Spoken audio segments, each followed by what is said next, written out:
दोस्तों आज सुज़लोन एनर्जी में हमें एक हल्की-सी गिरावट होते हुए दिखाई दे रही है। अगर आप यहाँ पर आज के सुज़लोन के कारोबार पर नज़र डालोगे, तो आज के दिन सुज़लोन एनर्जी में हमें 0.62% की एक गिरावट होते हुए दिखाई दे रही है। अब पिछले 2-3 दिनों से हमें ये देखने को मिल रहा था कि सुज़लोन एनर्जी में हमें तेज़ी बनते हुए दिखाई दे रही है। लेकिन आज के ट्रेडिंग सेशन में हमें सुज़लोन में एक हल्की-सी गिरावट होते हुए दिखाई दे रही है। अब ये जो आज के ट्रेडिंग सेशन में सुज़लोन में जो हमें हल्की-सी गिरावट होते हुए दिखाई दे रही है, इसके पीछे का जो सबसे बड़ा रीज़न सामने निकल कर आ रहा है, वो होपफुली दोस्तों आप सभी लोगों को अच्छी तरीके से पता ही है। 4 तारीख को जो बोर्ड मीटिंग हुआ था, उस बोर्ड मीटिंग में ये निर्णय लिया गया है कि अश्वनी कुमार जो कि कंपनी के चीफ एग्जीक्यूटिव ऑफिसर है, वो पर्सनल रीजन की वजह से रिजाइन कर दे रहे हैं और अब जो कंपनी का नया चीफ एग्जीक्यूटिव ऑफिसर रहने वाले हैं, वो जेपी चालासनी रहने वाले हैं। अब ये जो अपडेट सामने निकल कर आया है, ये कल शाम 7 बजे हमें आता हुआ दिखाई दिया है और इस अपडेट को देखा है तो इन्वेस्टर्स का रिएक्शन इस अपडेट पर हमें नेगेटिव रहते हुए दिखाई दी है और आप देख ही पा रहे हो दोस्तों कि आज के ट्रेडिंग सेशन में कोई भी कुछ खास हमें सुजलोन में तेजी बनते हुए नहीं दिखाई दी है इस अपडेट के वजह से। अब फर्स्ट ऑफ ऑल कोई भी कुछ खास क्लैरिटी नहीं दिया गया है कि किस वजह से अश्वनी कुमार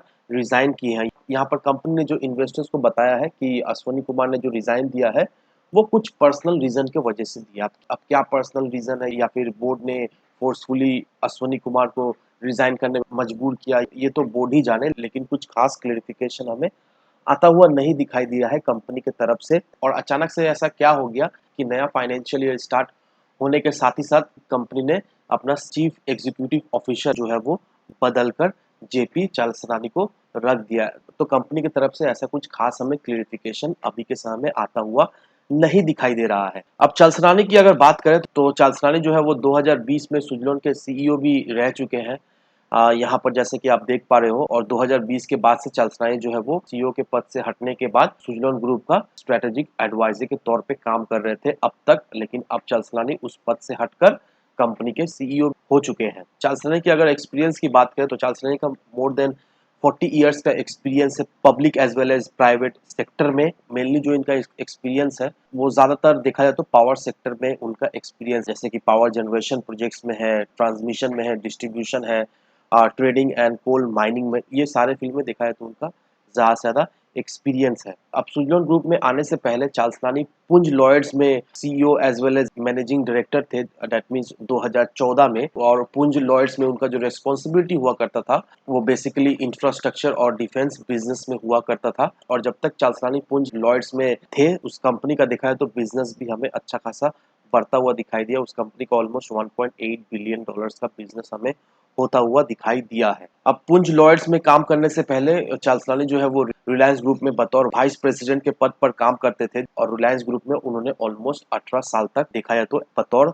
वाइस प्रेसिडेंट के पद पर उन्होंने काम किया है। उन्होंने यमुना पावर लिमिटेड में भी इससे पहले काम किया था। 2003 में रिलायंस इंफ्रास्ट्रक्चर के बोर्ड में भी वो शामिल थे। रिलायंस ग्रुप के सीईओ भी थे 2008 में। उनके सीईओ बनने के बाद ही देखा जाए तो रिलायंस पावर का हमें आईपीओ आता हुआ दिखाई दिया। उसके बाद रिलायंस पावर हमें अच्छा खासा परफॉर्म भी करता हुआ दिखाई दिया, लेकिन बाद में तो रिलायंस पावर का पता ही है कि क्या हुआ। बढ़ती डेट की वजह से देखा है तो अनिल अंबानी के ऑलमोस्ट सारे कंपनीज हमें डूबता हुआ दिखाई दिया। तो इसमें देखा है तो चालसरानी का भी कोई दोष नहीं है, लेकिन चालसरानी का अगर बैकग्राउंड देखेंगे दोस्तों तो जिस जिस कंपनी में चालसरानी थे वो कंपनी उस दौर में अच्छा खासा परफॉर्म भी हमें करता हुआ दिखाई दिया था।